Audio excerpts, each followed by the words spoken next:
Okay, I think we'll start now because that is just a minute past. So good afternoon, everyone. Many thanks for joining us today for our latest joint annual report webinar. My name is Sophie Milne and I'm the events manager at Food Standards Scotland. Before I hand you over to the speakers today, I would like to remind you of some housekeeping rules. Since we're on Teams Live, you will not be able to unmute your microphones to ask a question. We do, however, welcome questions and comments you may have, and you can post these into the chat, which should appear at the top of your screen. We will have time for questions at the end and hope to be able to answer as many of them as possible today. Today's webinar is being recorded and the recording will be shared in due course. Oh, someone's saying they can't hear me. Can everyone else hear me? Right. The joint annual report is now also available on our website and we will send around the link to it after the event. I'm going to hand over to MSP Emma Harper, who will run through the agenda of this session and the speakers and provide you with a background to the report. Thank you. So handing you over to Emma. Thanks, Sophie. Good afternoon to everybody, and thanks for joining this Food Standards Scotland webinar this afternoon to mark the launch of our Food 2023, which is an annual review of food standards across the UK, jointly produced by Food Standards Scotland and the Food Standards Agency. My name is Emma Harper and I am a member of the Scottish Parliament for the South Scotland region. I have an interest in the work of Food Standards Scotland, both as a registered nurse and as a member of the Parliament's Health, Social Care and Sport Committee, as well as Rural Affairs Committee and my other cross-party group work as well. I'm pleased to sponsor today's online event. It is fantastic to see 68 people on the call today, and that is actually, it'll be quite interesting to hear questions or to see the questions as we proceed this afternoon. So I thank everybody for being here. I also want to thank there's a couple of my MSP colleagues that might not be on the call, but they may join us as we go forward. I also want to make sure that after my brief introduction, I'm going to hand over to Heather Kelman, Chair of Food Standards Scotland Board, who will represent the key findings from this year's report. We'll then hear a recorded message from Jenny Minto MSP, who's our Minister for Public Health. Jenny's unable to be here today in person and provides apologies. After that, we will open the floor for questions. We're fortunate to have Jeff Ogle, Chief Executive of Food Standards Scotland, and Eleanor McWatt, who's one of our head vets, here alongside Heather to address any questions you may have. I'll also be happy to take any points back to the Scottish Government. And turning to the report in question, it is the third report since the UK's departure from the European Union and its many regulations on food and food products, which we were then part of. Each year, this independent evidence-based assessment of food standards across the four nations offers a crucial overview. The inaugural report arrived during an especially challenging time. Not only was the UK fully stepping outside the EU, but we were also grappling with the peak of the COVID-19 pandemic. The impact of these events, alongside new challenges like the cost of living crisis, has shaped much of the content in these reports. One of the key purposes of these reports is to understand their effects, the lessons we can take from them, and what we need to do to keep a close eye on going forward, including food crime. And for me, I'm particularly interested in the impact of the cost of living crisis on people's food choices and subsequent health choices. And looking back on the data from 2023, the report examines whether our food is fundamentally safe, authentic, as it claims to be, all with the goal of protecting consumers. It draws from a variety of sources, including local authority data, government statistics, compliance returns from import checks, and FSS and FSA research. The ultimate aim is to ensure that regulatory standards are maintained and consumers are safeguarded. So I thank FSA and FSS for their joint working on this excellent piece of work, and I look forward to hearing more viewpoints on this. So I am now going to pass over to Heather Kelman, who's Chair of FSS Board, who will take us through some of the key findings and indeed the challenges which this year's report has identified. So I will pass over to you, Heather. Thank you, Emma. We're actually going to play the video, I think, now quickly, and then we'll let Heather finish just before Q&A. So I'm just going to get the video up for the minister, from the minister.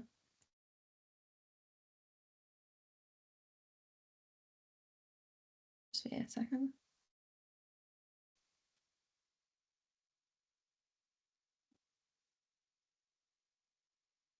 I am very sorry I am unable to attend today's webinar focusing on the findings of the Joint Food Standards Scotland Food Standard Agency annual report on food standards hosted by my colleague Emma Harper MSP. I wanted, however, to take this opportunity as the Minister for Public Health and Women's Health to welcome the Our Food report.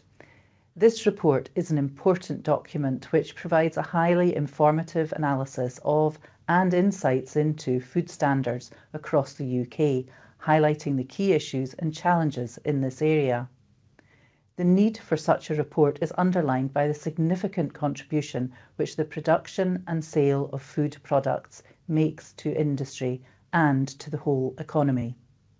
This is the third report since the UK left the EU, and its value is enhanced by the report being an independent and evidence-based annual assessment of food standards across all 4 nations. The report will help to keep governments and other policymakers, industry and consumers informed about key trends and developments within our food system. As Minister for Public Health and Women's Health, I strongly value the opportunity to work closely with Food Standards Scotland, as well as with many of the stakeholders participating in today's webinar. It is vital that we all work together to ensure that Scotland's food products are kept safe and continue to enjoy a well-earned reputation globally for their excellence and quality. Food Standards Scotland was established on the 1st of April 2015 as the new public sector food body for Scotland to protect the health and well-being of consumers in relation to issues around food and feed law and food standards. Its key priorities are public health and consumer protection in relation to food, taking action to address preventable food-borne illnesses, helping to tackle food crime, and providing advice which promotes a healthy diet. I have regular meetings with Food Standards Scotland's Chief Executive Jeff Ogle, and also recently had a productive meeting with its chair Heather Kelman and with other members of Food Standards Scotland's board. These meetings have provided me with regular updates on the extensive work being undertaken by Food Standards Scotland in keeping our food safe from farm to fork. Significantly, this work has often been progressed in the face of challenging conditions, including the continuing need to develop new trading arrangements post-Brexit, funding constraints, the impact of war in the Ukraine and the Middle East, and the ongoing cost of living crisis and inflation. I'm pleased to say that Food Standards Scotland's staff team have risen to these challenges and have continued to deliver a wide range of essential work in key areas. Food Standards Scotland's key achievements over the last year include working closely with DEFRA, the FSA and the Scottish Government on the next UK Food Security Report, publishing public information on important issues such as processed foods and health, and on the calorie content of food-on-the-go products. Undertaking a national survey of the dietary intake of children and young people, which will help to inform the provision of healthier food options. Progressing the Local Authority Audit Programme, which reviews the delivery of official controls and local authority approved establishments. And delivering key campaigns to increase the use of vitamin D during the winter months, also to prevent the risks of on-farm poisoning to livestock, and to increase the recruitment of vets and meat hygiene inspectors. These are just some of the major pieces of work being delivered by Food Standards Scotland, which will help to ensure that consumers have robust information to make healthy, informed choices about food that will keep them safe from food safety risks. I am aware that Food Standards Scotland's Scottish Food Crime and Incidents Unit has also been busy undertaking essential work to tackle food crime, including its current work with Police Scotland, local authorities and industry in relation to the serious health risks of counterfeit vodka. The Our Food report concludes that our high food standards remain stable, which is a positive reflection on the invaluable work undertaken by Food Standards Scotland and by the Food Standards Agency. The report, however, also raises questions about the resilience of our food system and highlights a number of significant issues. These include the impact of the cost of living crises and rising prices on consumers' access to sufficient, safe, nutritious food, the increased risk of disruption to the UK meat chain as a result of shortages of vets and meat hygiene inspectors, and the growing backlog of food businesses waiting inspection due to resourcing issues within local authorities. The Scottish Government will be giving further consideration to the contents of the Our Food report and to these issues, and is committed to working with Food Standards Scotland, with local authorities, industry and consumers to ensure that high food standards are maintained and that Scotland's food products remain safe to eat and retain their reputation for global excellence, of which we can all be proud.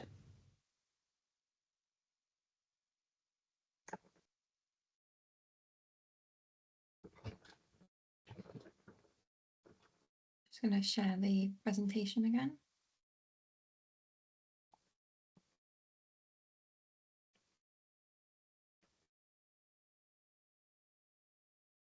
Okay, we can hand over to Heather Kalman, our chair of the FSS board, and she's going to talk us through the conclusions of the report.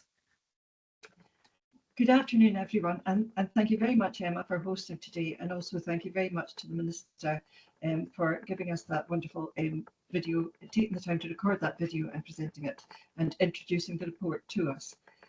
Thank you to everyone who's joining us online today as we publish the third edition of Our Food, the joint annual review of food standards across the UK.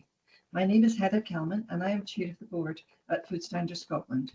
The UK has a reputation for safe food, something that the food industry, retailers and regulators have worked hard to create.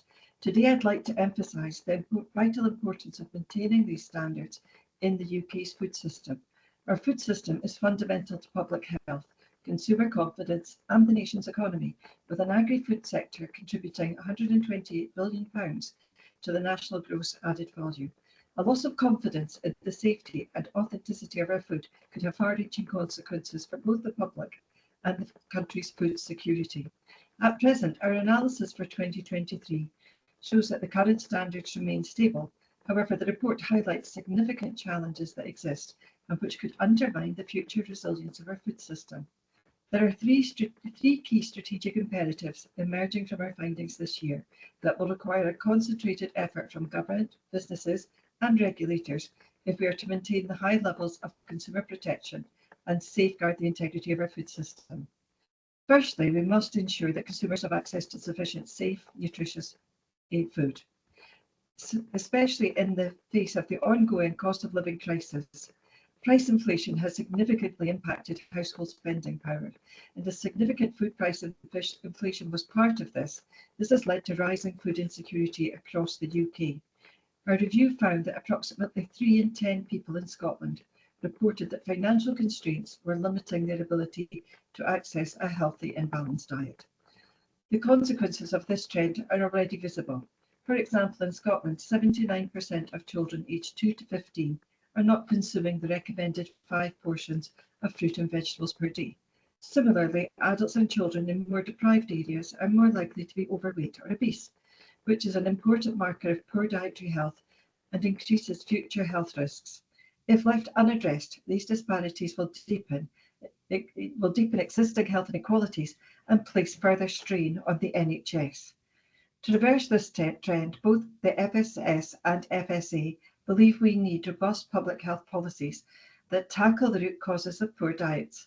By doing so, we can reduce the burden of preventable diseases linked to unhealthy eating habits and alleviate the economic and social costs of poor health, as well as reducing the long-term strain on the NHS. In June 2023, in recognition that dietary intakes in Scotland fall short of our Scottish dietary goals, the FSS board approved and published our public health nutrition strategy. setting out a revised approach to addressing our statutory objective to improve the diet of the people in Scotland. It signals a greater focus on measures to influence the food environment, supporting healthier and more sustainable options for consumers, and lays out the 4 pillars of our approach to achieve a healthier and more sustainable food environment. Food Standards Scotland calls for action from both the Scottish and UK governments, the food industry, retailers and the hospitality industry to deliver improvements in our food environment and the dietary health of our population.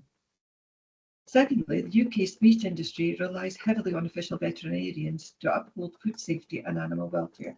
However, ongoing staff shortages within this important profession across the UK are threatening our ability to maintain these standards. In Scotland, FSS has had to rely on agency staff, a costly resource, while in England, temporary registrations have been used as a stopgap solution. These approaches are not sustainable in the long term. There have been significant efforts to recruit more UK-trained official veterinarians and improve associated training programmes, and this is a step in the right direction. However, these efforts will take time to mature, and in the meantime, we need affordable and effective solutions to ensure the meat supply chain continues to adhere to both national and international standards, not to mention reducing the cost incurred to businesses and consumers. Thirdly, we must ensure that local authority food standards teams have sufficient resources and funding to uphold food safety. Despite some improvements, the number of environmental health, trading standards and food law professionals continues to decline, leaving local authorities struggling to deliver inspections. While high-risk businesses are being prioritised, the inspection of lower risk and new food establishments is delayed, creating potential safety risks. Local authorities play a crucial role in maintaining food safety and protecting public health, and a lack of resources increases the risk of foodborne illnesses. In fact, the cost of illness model estimates that foodborne illness costs the UK economy approximately £10.4 billion annually. The report describes the many factors that have combined to create this gap between the available resource and the level of service required. The solution is not simple and will require commitment from Food Standards Scotland, the Scottish Government, COSLA and local authorities to correct. However, as challenging as that may be, ensuring our local authorities have the capacity to carry out their work effectively is essential to mitigating these risks and safeguarding the public. Looking forward, as we reflect on these challenges, it's important to recognise the resilience of the UK food system. Despite the challenges, our regulatory industries, alongside the food industry, have worked tirelessly to ensure that standards remain high. However, we cannot afford to be complacent. To be a stronger, more resilient food system, we need strengthened collaboration between the food industry and government, smarter use of digital technology for data sharing, and greater industry responsibility for compliance. Additionally, maintaining the standards of food imports will be increasingly important as we navigate new trading relationships. Border checks and risk-based monitoring will be crucial to ensuring that the food entering the UK meets the same high standards as domestically produced food. In closing, the findings in this year's report highlight the urgency of taking action to prevent a decline in food safety and standards. Our food system must evolve to meet the challenges of a rapidly changing world, and we must ensure that businesses, regulators and local authorities are equipped to uphold those standards. With the right investment in resources, skills and a commitment to collaboration, we can ensure that the UK's food system remains safe, sustainable and worthy of public trust. Thank you. Thank you, Heather. We're going to move on to the Q&A part now. So if you do have any questions, please can you start posting them in the chat. Before we move on to questions though, if you do have any comments on the report or after you have any comments about anything today, then you can email us on communications@fss.scot and we will get back to you. But I'd like to start by, I'm just going to stop the presentation. I'd like to start by asking Heather a question. So given the economic pressures on consumers identified in the report, what can FSS do to help ensure households don't move towards risky food practices? Yes, the report highlights a number of concerns concerning behaviours that we've noted in the public. And I think the main thing that we can do for the individuals is to raise awareness with the public through social media, mainstream media, etc., to try and prevent some of these behaviours and to make sure that people follow the advice of paying the important advice of paying attention to use-by dates, storing food safely in accordance with the instructions on the label, and so forth. However, in the longer term, sustainable solution, we need to impact the food environment and address the inequalities that exist in relation to all the population being able to access safe, affordable, nutritious food. And therefore, we regularly raise this as a concern with government, both in Scotland and in the UK, about the impact of high rents and energy prices on our household incomes, and also the impact of high energy prices on the cost of food. We also discuss this regularly with retailers, seeking their support to ensure customers have access to affordable, safe food. Thank you. We've had a few more come in. So what are the biggest issues you're seeing for Scottish consumers in their food purchases? Not sure who would like to take this one. Do you want me to take that? Yes, Jeff, I can take that one. Yeah, I think there's a range. It depends, I suppose, in which demographic you're in. At the kind of the least deprived areas, probably not much change in terms of purchasing. For those at the other end of the economic spectrum, I think what we're seeing is really purchasing influenced by how far spending can be stretched. I think you'll have also seen in terms of the retailer response, a lot of the products they're now selling have kind of shifted towards that as well. So I think the main thing is, I suppose the concern for parents is actually continuing or trying to maintain a healthy balanced diet on money that's not going as far as people would like. So I think what we're seeing is basically a lot of cutting cloth in terms of that, and also some evidence in terms of reductions in, for example, in terms of purchasing certain types of product. So I suppose less treats and that sort of thing. But certainly I think it is very much about the socioeconomics and making your each pound go as far as possible. Shall I take the next one on alcohol? Yes, yeah, be good. The question was regarding alcohol, counterfeit alcohol. Is the recent incident an isolated incident? It's not isolated. It has been quite a few years since we've had one, but certainly I am aware that there were issues with counterfeit alcohol a few years ago. I think with the challenges with vodka in particular, it seems to be the spirit of choice in terms of counterfeit. So it is something we are aware of, and it is part of our kind of risk assessment that we do. But unfortunately, it isn't isolated. I think what is making a difference, though, is in terms of manufacturing, the improvements that have been made around, which we've seen recently with the incident, the ability to identify the fake from the real, because of changes around things like bottle design and the imprinting on the bottle and those sorts of things, making it harder to do the counterfeiting. But it is going to be a constant challenge that we kind of need to keep an eye out for, because it is seen as a way in which you can make quite a tidy profit quite cheaply, if you're a criminal, that is. Thank you. So we've had another question. As we approach winter, how is FSS promoting vitamin D supplementation to the Scottish population?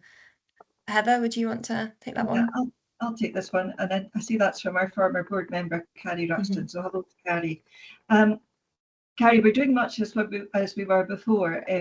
Unfortunately, our budget, as most public bodies' budgets are, is a bit constrained at the moment. So we're doing less of the TV marketing in that, but actually that didn't have the broad breadth of hit that we actually can see in other ways. So we're emphasising the social media. We've done a lot of work on promoting the messages through that, encouraging sharing of those messages. We've got a lot of information about vitamin D and its benefits on our website.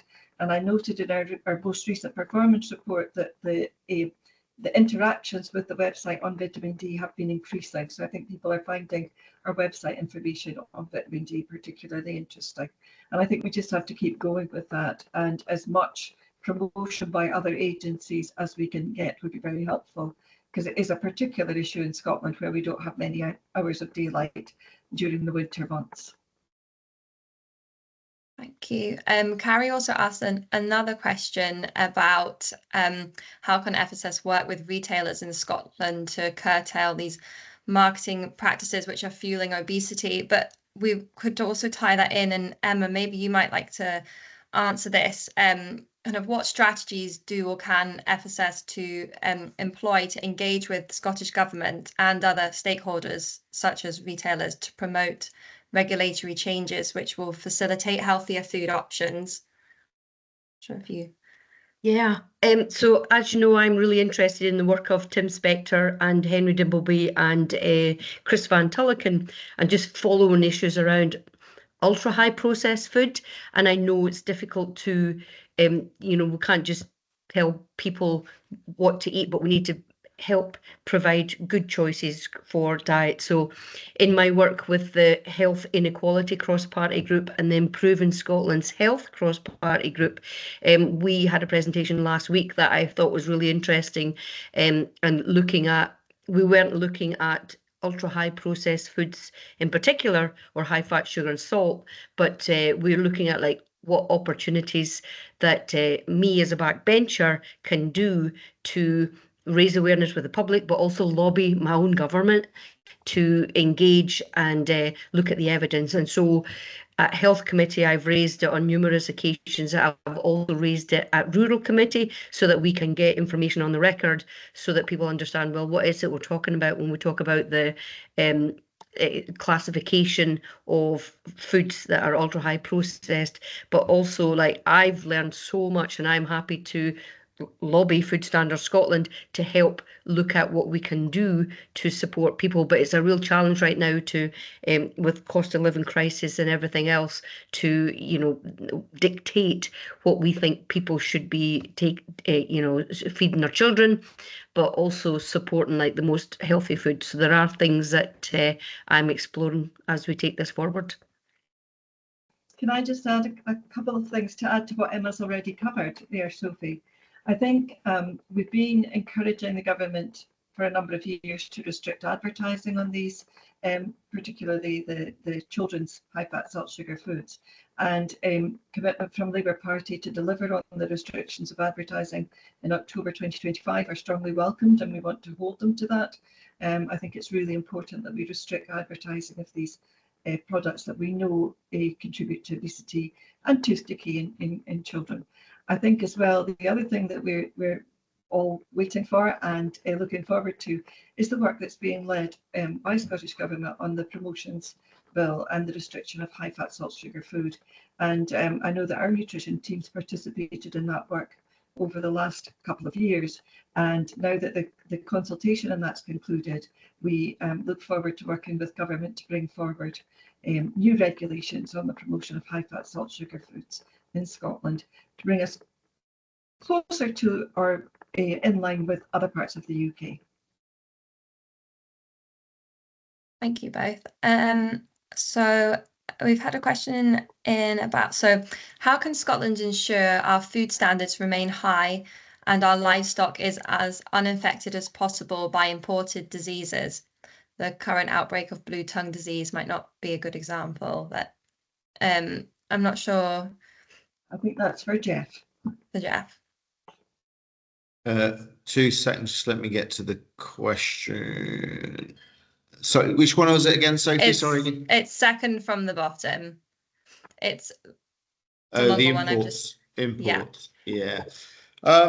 Yeah, I mean, there's always a challenge around that. I mean, the imports model, I mean, obviously there's been the delays in implementing import controls. I mean, the reality is we've always had import controls, but obviously when we were part of the EU and you're in a single market, it was a different process. I mean, the basic approach to import controls, it's intelligence led. There are surveillance programs in place. Import controls will be increased or decreased depending on the intelligence we get. Inevitably, there's always some risk that some illicit product will get through.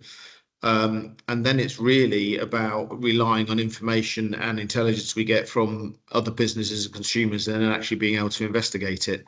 So, I mean, those problems are not unique to the UK. I think every country struggles with that because no country in the world does 100% check of its imports. It'd be physically impossible to do it. But the intelligence-led model we've had and the surveillance process we've had has been in place for a number of years. And that hasn't really changed since we left the EU. It's just that the import controls for non-EU countries should be being applied to EU imports as well. Okay, thank you. I'll quickly touch on, I missed one. What is the current update on the timeline and outcomes of the SAFER project, Jeff? Yeah, so we've had a number of discussions with ministers. I've talked to Jenny Minto on a few occasions about it. So the position is we're still waiting for views from ministers on our ability to proceed with it.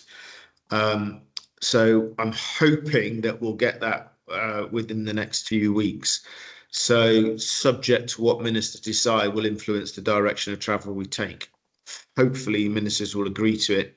If they don't, then we'd have to kind of step back and rethink what that actually means in terms of the implications. Okay, thank you. So Audrey Nichol has asked, the Scottish Parliament Criminal Justice Committee recently took evidence on the work of FSS and partners on tackling food crime. The annual report outlines some of the collaborative work in this space. I would be interested to know what the panel members' views are on what further support is required to ensure this area of work can develop. I think that's me again, isn't it? You can start. That's a good question, Audrey. There's a number of things around that. I suppose it kind of ranges through. I suppose one of my concerns, if I'm honest, is I still don't think we get enough intelligence and information from the food industry itself. I compare that to New Zealand, where there is a very strong culture of kind of an intolerance of bad apples, shall we say, and industry preparedness to share intelligence with the regulatory authorities is certainly one area where I think we need to work a bit harder.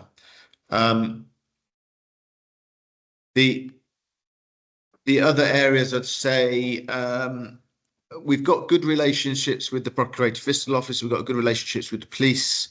I think there are potential issues, I think, in terms of the consequences in terms of food crime. I think if you're looking at some of the levels of sanction compared to other areas of criminal activity, then the level of sanction for food crime is comparatively quite low compared to other forms of crime, and I think that is a bit of an issue. And I think the other thing really is about making sure there is a spotlight on this as a particular area of focus. I mean, the food and drink is particularly important to the Scottish economy. It's a massive contributor to GDP. It's a massive contributor to jobs. And it's a massive contributor to Scotland's reputation. And all three of those are very good reasons why we need to ensure we keep the focus. So I suppose one of those things for me, given that FSS is directly accountable to Parliament for the work we do, is ensuring that committees like yours kind of keep the focus on us and keep asking questions around what we're doing in this space to make sure there is that parliamentary oversight and vision of what we're doing. I'd also just like to add, Sophie, I think that people might have been able to see the Crime Watch programme in which they were covering the DPD case that we were instrumental in bringing to court. And I think that there's something about using media to report on the successes to encourage the public. Most of these events like the alcohol one that was mentioned earlier, that was actually brought to our attention by a member of the public. And we do really rely on people using Crime Stoppers or other means of informing us when they're suspicious of criminal activity, whether they're employees in a business or managers in a business, or whether they're consumers. We really do require people to bring to our attention any issues or concerns that they've got about the food that they're eating, whether it's authenticity, safety, or some other issue. They should feel free to contact us confidentially. Thank you. Elena, I think this question will be for you around official vets. So Scott's asking, you mentioned that the supply and cost of OVs are affecting the food industry and ultimately consumer prices. I appreciate the efforts FSS has made in recruitment.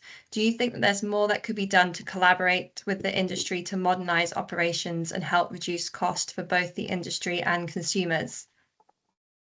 Thank you, Sophie. Hi, Scott. Yeah, I think that's an easy one. The answer is yes.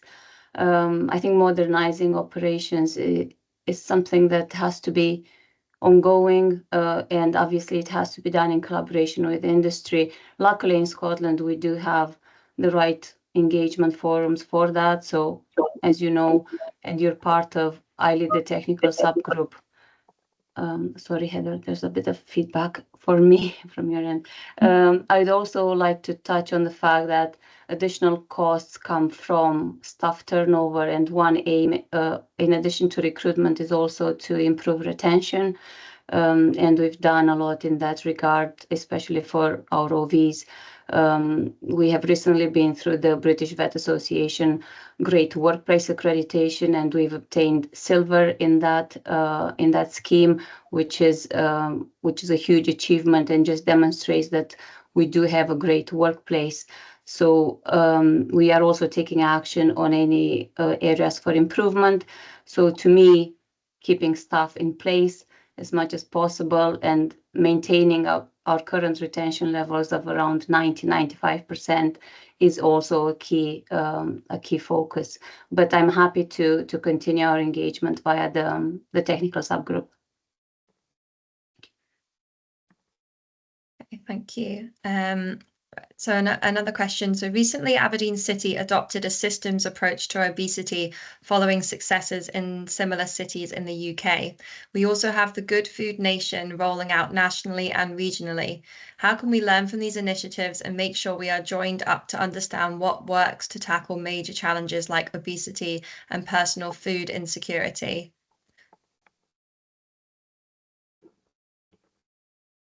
I'm Jeff not sure. Or Emma or Heather?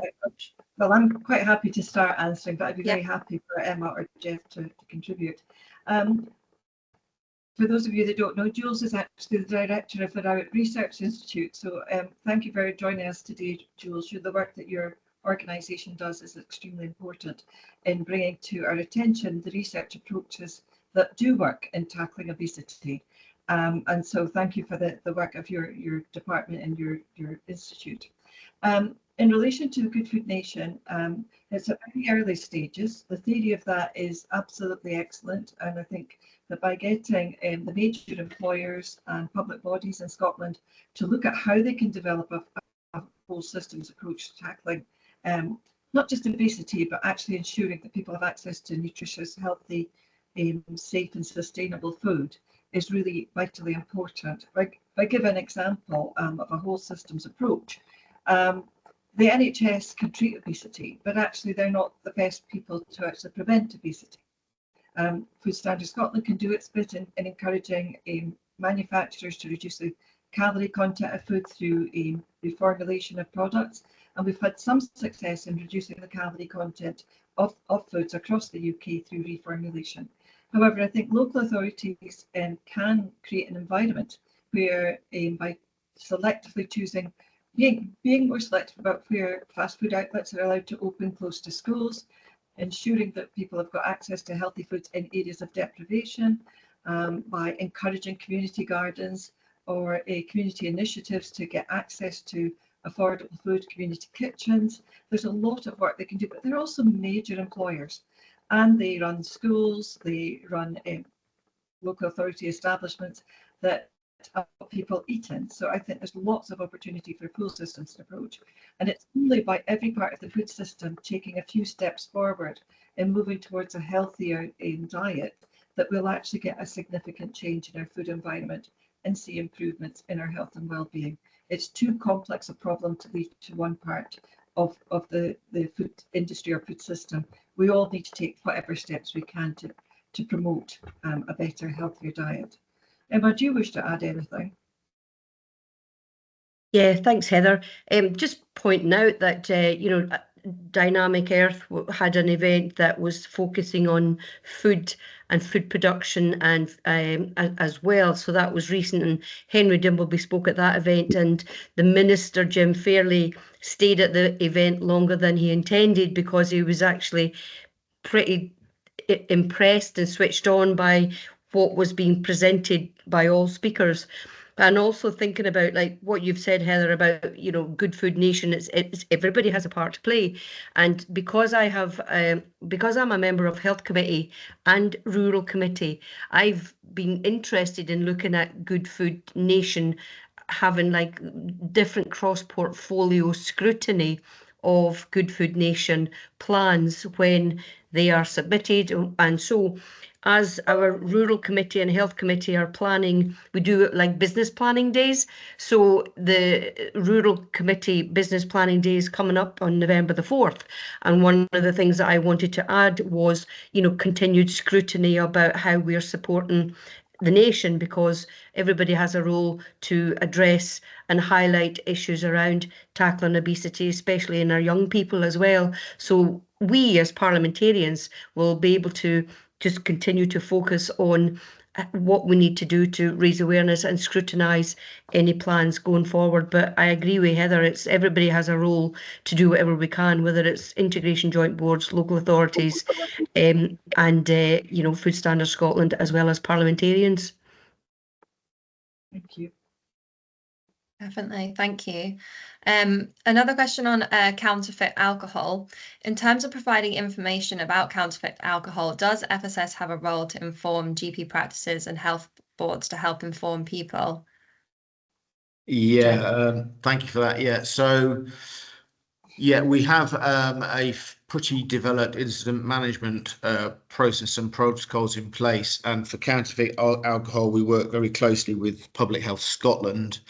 And we did put out advice through the health boards to the medical community to enable them to pick up on any symptoms. And as it happened, there has been a case in Glasgow where the hospital did actually test for the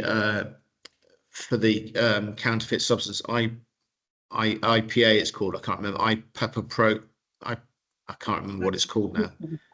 Ipraprol or something. Anyway, the dodgy stuff. Anyway, we did provide information to health boards, and through that, the doctors on the ground actually tested for the product that was in the alcohol and picked it up, so we're able to identify a case. So certainly on issues like this, we will work closely with health boards, GP practices, and everybody else in terms of communicating the message. And of course, we did direct communication to customers, which had very good media pickup with quite a lot of information around what consumers could look for in terms of counterfeiting. And we did actually also get a couple more pieces of intelligence in terms of consumers raising awareness about potential counterfeit vodka being sold in other shops. So I think overall there's about 8 local authorities that have been visited with a couple of hundred bottles seized. So I think in this case the system has actually worked quite well.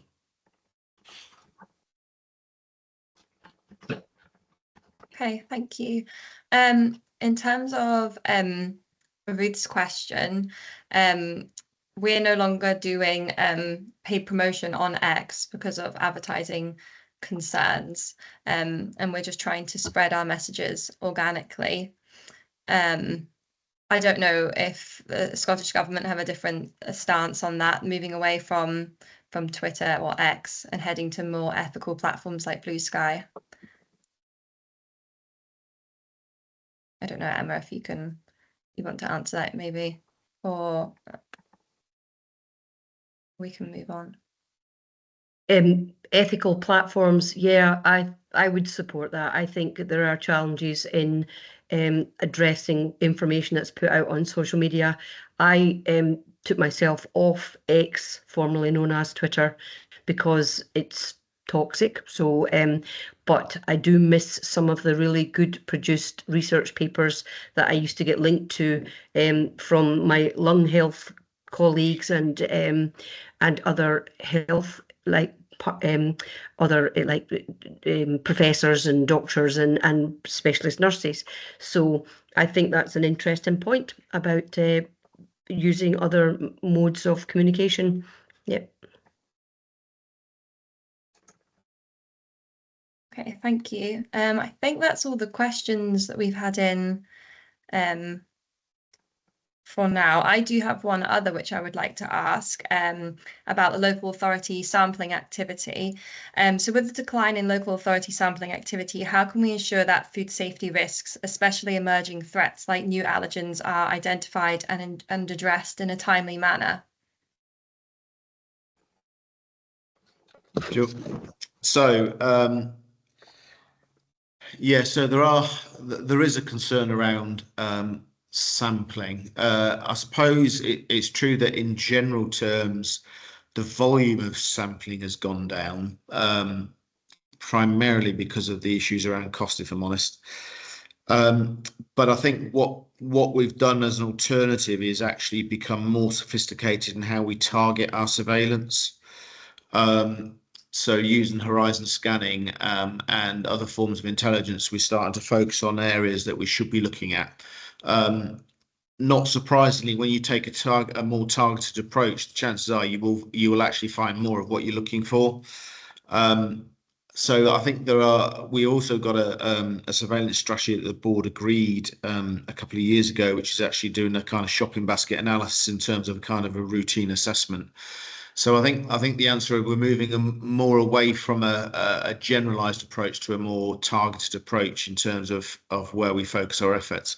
I suppose the other challenge and discussion which we kind of return to periodically with the food industry is actually the willingness of the food industry to share their sampling information, because we do know that there's a massive amount of sampling that goes on within industry.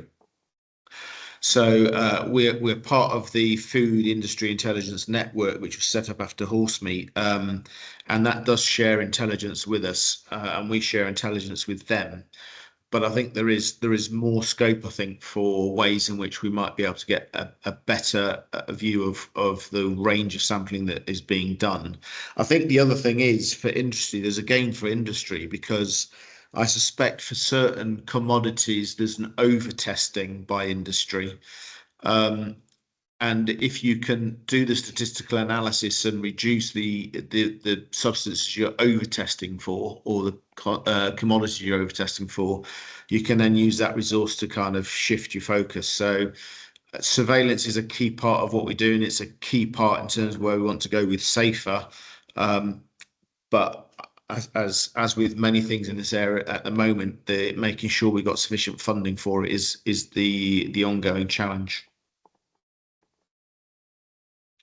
Okay, thank you. I think final question for yourself, Elena.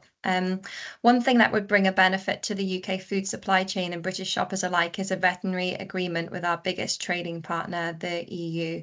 Does FSS have a role to play in delivering an agreement, or do you have any concerns on what could be included in an agreement? Sure. Best, please. Do you want me to take that? Yeah. On you go, Jim.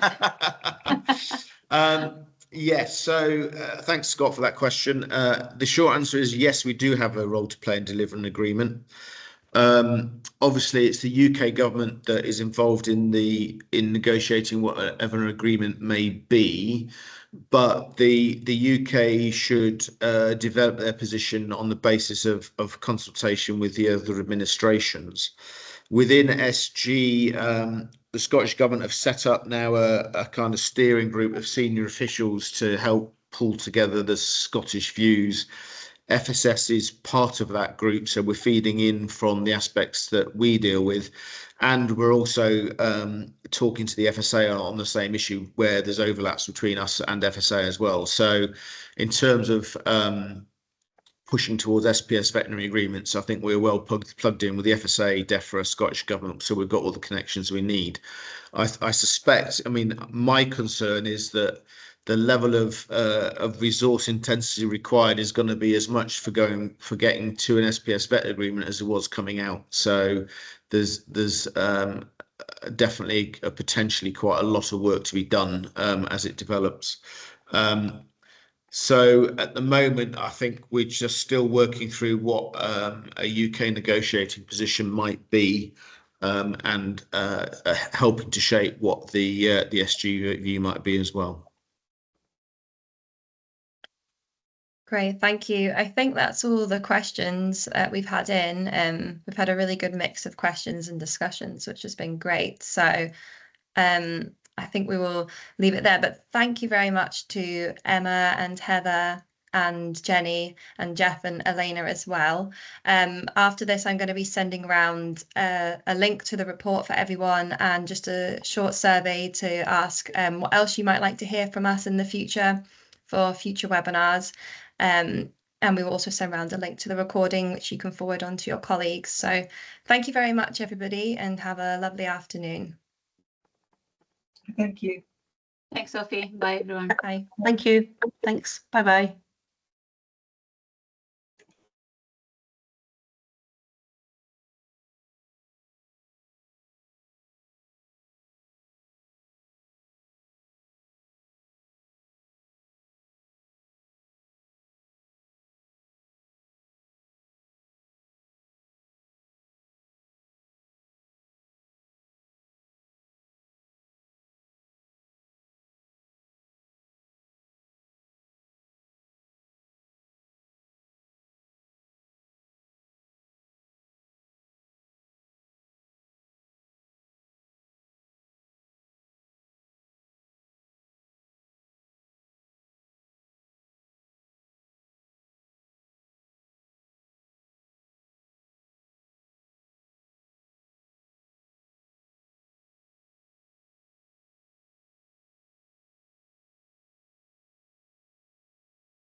go back in.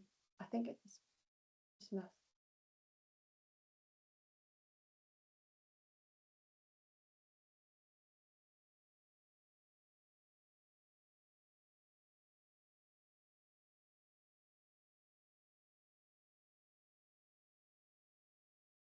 She's still in.